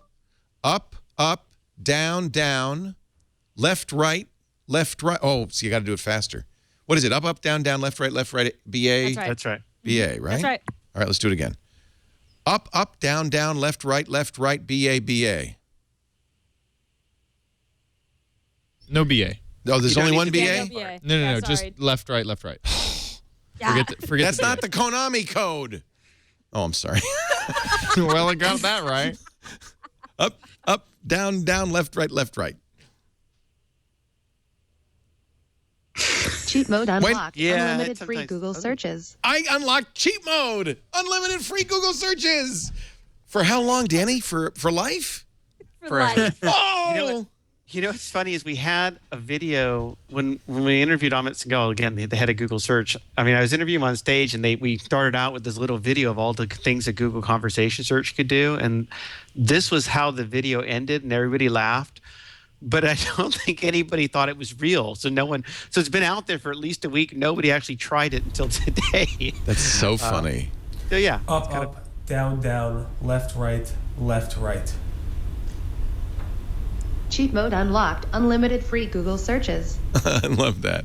If only it were true. They forgot the BA. Yeah. Am I wrong? Isn't there a BA in there? There's a BA at the end. You're absolutely right. Yeah, I'm right. surprised. It's the short code. It's a short code. I love it. So thanks, Danny. Very nice. Sure. Cool. Kevin, you have said many things, but you have not yet said a thingy. So my thingy is 2048. Have you guys seen this yet? No. What's Okay. happening then? No, it's not a year. It's a game. Oh. So I go to the first link. So this is 2048. So you either hit arrows and you've got to coalesce the numbers together. Oh, it's like I don't wanna do threes. this. It is Don't like wanna do threes, exactly, except it's twos, which are much nicer than threes because you don't have all that pink, blue, white crap. They just coalesce much more easily. So this is the danger of this is that you will spend hours doing this now because I have fallen victim to this because I did get to 2048 this week. You did? Yes. Holy moly. So you're doubling every time, but to get So, to but you're 2048, it's a coalescing lot them of doubling. Yes. Jiminy. I have to have pressed the key at least 2048 times for that to work. Is there a trick to this? Like, is it better to always go up, for instance? I find it's better to try and keep things at the bottom. Always go left down, right down, like that. You want to go and then down. decide- Okay. and then coalesce them, and then every now and then you have to move it up, but try not to. But anyway, yeah, Gina, this will eat your brain because it's a very programmery game. So, This is terrible. Oh my God. This is awesome. isn't it? Oh, this is so bad. But then then there are variations on a theme. So the next link is Doge 2048. So if you go to that one, it takes away the numbers and replaces them with different Doge graphics. So as you coalesce the Doges, you get different pictures of Doges. Coalesce the Doges. And this is even more relaxing, and also It's even more relaxing. And it says little Doge things to you as you coalesce them. So I haven't actually won this one yet because I realised that I was can win it in a bad way. Well, you win it by getting to 2048, which in the Doge's case, I'm not sure what the last dog is because I haven't got that far yet. But it gets sunglasses and different things on them. And then someone did the next one, which is the Doctor Who edition. Because there are the right number of doctors, because 2 to the 13 is 2048. So you start off with William Hartnell, and then you keep coalescing doctors together until you get... Here's my favorite version. You also then- have this, Jenny Pang's version. So Jenny Pang's, this one starts with 1024 in every square. Except I win!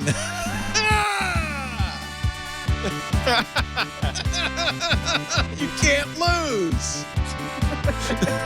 Adequate performance, yo. All right. Then there's the next one. Yeah. This was, well, if that's too easy for you. Oh, jeez, Louise. Can you get to 900? 199,254, which is the power of 2. And it's a really big board. And I can't even fit it on my screen. It doesn't fit on the mobile phone anymore. So this one is actually easier because there's too much space. Right. So you just you could just hit any arbitrary key and it'll basically work. It's easier, but it takes a long time. But obviously you're not going to get to that number because that would take you like 30,000 years. So don't play this version. No, I want to win. I'll see you in 30,000 years. This is terrible. Can you imagine if you get all the way and then it fills up and you can't get to the number? I have a feeling it's going to crash and overflow. Actually, it fails by them filling up. Yeah. The number of tiles isn't that high. Anyway, there's a couple of things with it. One is this is a terrible brain virus that will lose hours of your time. This number, by the way, is 9 quadrillion, 7 trillion, 199 billion, 254,740,992. There we go. I'm not sure what it's two to the power of what though. That's okay. That's your next challenge, ladies and gentlemen. Chat room, get to work. Is there Flappy Bird 2048? Yes, there is. You ready to play? Of course there is. Of course there is. Wait a minute. Where's the link? Where's the link? I'm in the wrong chat room. And it even made XKCD today. That's how famous this thing is now. Oh man. I guess I got booted out of my own chat room. So so much for that. But the other fascinating thing for me is that this version, there were versions of this before, but this version actually works really well on mobile because the swipe gestures work with it, and it runs. Whoever wrote the original one, Gabriel Cirillo, did a good job of integrating the swipe gestures and making it responsive. So I've been playing it on on phones and tablets and things as well as on the desktop. You can just use arrow keys. On the phone, you just use swipe in the direction because it coalesces in the direction you swipe. Very cool. But the other fascinating thing is it loads much faster than Threes does. So I'm not sure what Threes doing while it's animating that little word at the bottom. Yeah, no kidding, because this is really not that complicated. But it's also a marker for a web app versus mobile app, which is one of those eternal debates. It's a marker that the web platform is at a point where you can actually build a game that takes over lots of people's brains. And I've definitely seen this sort of gradually eating the geek community over the last week. I've done my bit to make that worse. So there we go. I love this XKCD. The talk. This will be a joke for very smart people in a few weeks. The talk is in room 8224. What? Oh, nice. Sorry, nothing. Great. Now I'll spend the rest of my life noticing numbers that would make good 2048 combos. 8224. Don't you love XKCD? Squish the 2s into the 4 and the 4 into the 8.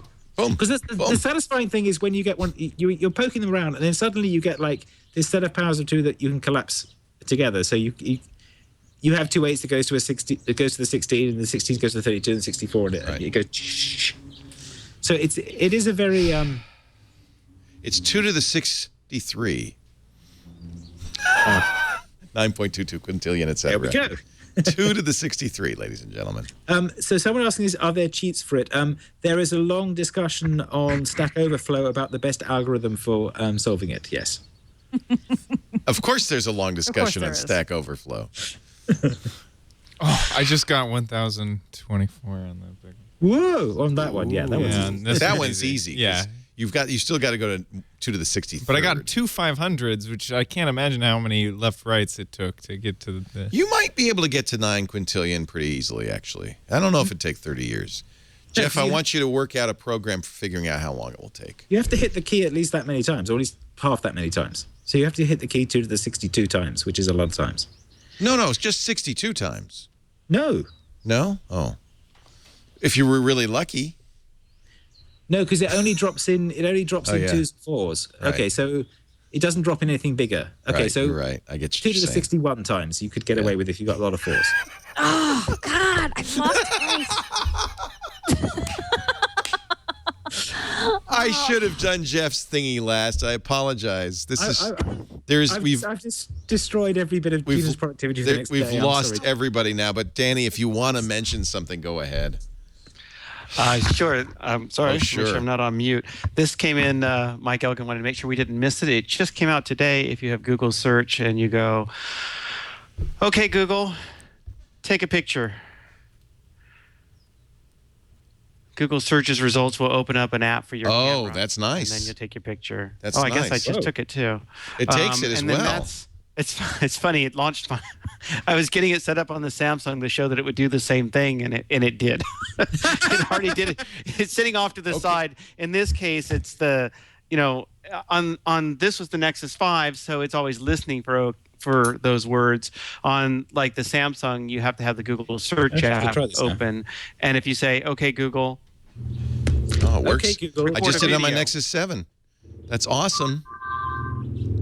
Opening app. And there you go.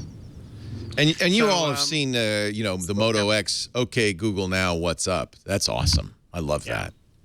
Oh yeah. Yeah. That made me jealous. Moto X is awesome. There'll be a new one this summer. Maybe you can trade in your HTC One. Okay, Google. That's fighting Okay, words. Google, take a picture.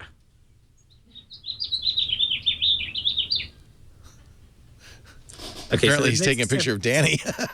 Nexus 7 is not doing this. No, it doesn't. My Nexus 7 doesn't wake up when I say "Okay, Google," but if I tap take a picture, I should probably check for updates, don't I? it doesn't. Pretty cool. This freaking game. He's still playing 2048. Totally. Can I real quickly just throw in a pick of the week? If you are on Android, this is really cool. Mark Hansen, who does Twit Pro for Android, said it was too much to add Chromecast support for the Twit Pro app because it blew it up by quite a few megabytes. So he's made a standalone app, Twitcast for Chromecast, that is very simple. You just put it on your Android device. You need, of course, a Chromecast device, and those of you in the UK now can use this as well. And you can send the live video or the downloads directly to your Chromecast device. Thank you, Mark, for doing that. That is really a nice thing to do, and we really appreciate it. Twitcast on the Play Store. And, of course, after you send it to your Chromecast, you can control it. Very nice. And it's free, although there are in-app purchases. I'm not sure what you get. Let's see. What do you get with the in-app purchase? I don't know. Be here somewhere. What's new? Those birds are quite... It is... Spring is in the air. Ladies and gentlemen, we just better wrap this thing up. Otherwise... It is like the thing in Snow Crash that just selectively attacks programmers, isn't it? Yes. It's a brain worm. Mesmerizing. It's a brain worm. I have to load up this webpage before I get on the subway tomorrow. I'll play this all the way to work. Well, I'm sure there's a version on Android. Yeah, there's got to be, right? I think there's an official... Someone's wrapped it in an app, yeah. But there's no... There's no it works as a web page because it just caches everything because it's a... Yeah. It doesn't need to download anything. Right. There's no 2048 on Android? I find that hard to believe. Yeah. Well, someone's made an app for it. Yeah, there's a wrapper for it. Oh, yeah, okay. So you can get the app. There's a lot of them. Holy cow. You can just keep... The other thing I realized when using this was that... Jesus. You know what has happened? It has captured all the programming cycles of the world. They've now written 3,000 2048 apps. Yes. And more to come. These are all 2048 apps. Yep. Wow. Right, everyone had this it's a web app. I can make an app for it. It's like, why would you need to? No, but the other thing I realized while playing it was that the other reason that iOS people hate web apps is that if you click a link on iOS from Facebook or Twitter, you don't get to the browser. You get a web view inside the app. And if Twitter goes to sleep and wakes up again, you lose that web view. Which means if you click the link to 2048 in Twitter, and then the doorbell rings and you put your phone in your pocket, you come back and you've lost the game in progress. And that was really annoying. So I suddenly realized, this is why iOS people hate web apps, because half the time they're not actually in the browser when they click on the link, whereas Android people always are in the browser. So that was one of those like subtle platform affordances things. Ladies and gentlemen, I want to thank you for joining us for this insane edition. This was lots of fun. Kevin Marks. It's a lot of fun. Where could people find out more about this great initiative you're doing with the Indie Web? If you go to indiewebcamp.com, that's the best place to look up that. Indie Web Camp, we run events every so often. We just had one in San Francisco. There's one in New York in April. There's some others planned for Portland and possibly Paris and definitely Brighton. So there's more of them there. And there's a good set of links there. There's also an IRC channel that's linked off that page to talk to people. But that's the best place to start, definitely, at indiewebcamp.com. You're starting to gain momentum, aren't you? This is great. Well, there's a nice page on there which we call Generations, and this has been a bunch of geeks doing geeky things, and you have basically had to write code to do any of it for a while. And one of the nice things about the last Indie Webcamp is that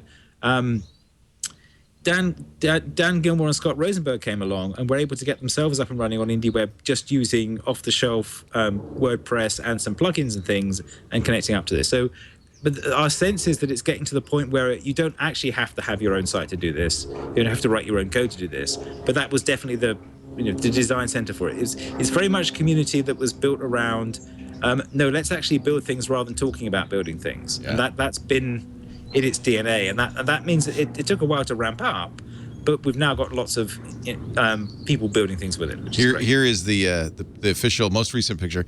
And look who's on the computer. That looks like a familiar face there on the computer. That's Bear. It's Bear, yeah. It's Bear. Mike Taylor.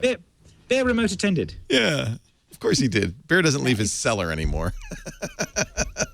Nor does Gina Trapani. She doesn't leave her mom's cellar. We love it.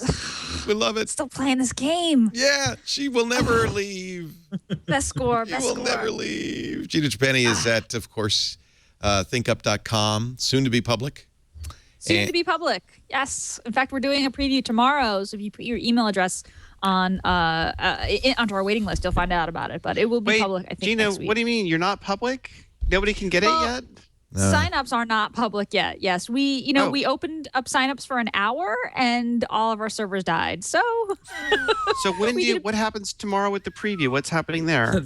We're opening up signups for a 3-hour window from 9 a.m. to noon Eastern to test out our new architecture. We moved to Amazon and added a bunch of more servers into the mix.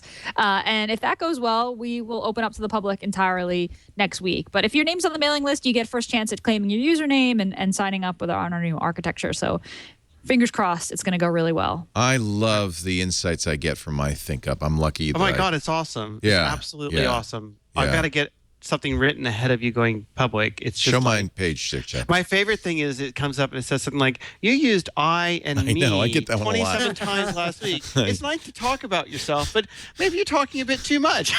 I get that one a lot. Yeah. Did you write that especially for Neil, or was that? That was Anil. I just want to be clear that. That was Anil. Interesting, huh? Yeah, that was Anil. He wrote that. I tweeted 33 times last week. That's 16 more tweets than the prior week. It just really is so clever that Twitter should just buy it before you even open it and then just give it to everybody. Yeah. It's just so. Yeah, it's wonderful. This is so great. I am just thrilled. These are my biggest admirers. But enough about me. That's the one you're talking about, Danny. Leah Laporte's status updates containing the word I, me, mine, or myself 3 times. Me. 3 times out of 33 is not bad. Not bad. It's not bad. In fact, I think we're going to change that to percentage versus total because I think that makes more sense. Yeah. This is great stuff. So the problem I have with it is that when I do the live tweeting thing, that reduces my average number of retweets a lot. So that it says, "Oh, your average retweet was only." I also like the one where it tells you that someone saw so much more because you retweeted. Yeah. Although I want the other people to know that. Yeah. But I suppose that's what the sharing button would allow me to do. But, well, you can send them little screenshots. Look. Well, that's it. But that's what it's. Anyway, it's you could cool. share it and be like, "You're welcome." Yes, exactly. President Obama received 4,000 more. Say that to me at a conference last week. I retweeted them and they came up to me and he was introducing to somebody else and they said, "Oh yeah, this is Danny. Like 300,000 more people just saw my thing because of it." And I was like, "Are you using ThinkUp or is it just like?" I want the way around. I want to know who's like giving me thousands of retweets. So I have to get them to sign up so I can check it. I want the reverse statistic. If someone retweets you who has like a significantly more followers than you do, like ThinkUp will tell you that as well. Oh, that's nice. Yeah, that's really nice. It has to be a multiple, I think, of your followers. I forget what the rules are, but I think it has to be a multiple of your followers. I'm pleased to say I just crossed 500,000. I'm very happy about that. Congratulations. It'll show up. Yeah. So, Leo, retweet me more. Okay, because then I'll get Kevin Marks got 500,000 more views thanks to you. Right. Exactly. Yay. Danny Sullivan's at searchengineland.com. I think you probably gathered from watching this show that is a site you must read each and every day. He's also on Twitter at Danny Sullivan, so retweet him. Oh. So. I think I just told me I didn't post anything new on Facebook last week. Aw, gee, what a shock. I kind of use Twitter and my own side a bit more than Facebook. We do this show Wednesdays, 1 p.m. Pacific, 4 p.m. Eastern Time. That's 2000 UTC on twit.tv. Please tune in and watch live because we love it if you do. But if you can't, on-demand audio and video. Although, if you listen to the audio, you're just going to get a lot of bird song available after the fact. On twit.tv/twig. Oh, my God. It's just really taking over. I feel like we're in a Hitchcock movie. It's in the video? The birds are in the video, too? Really? We don't take it out of the video?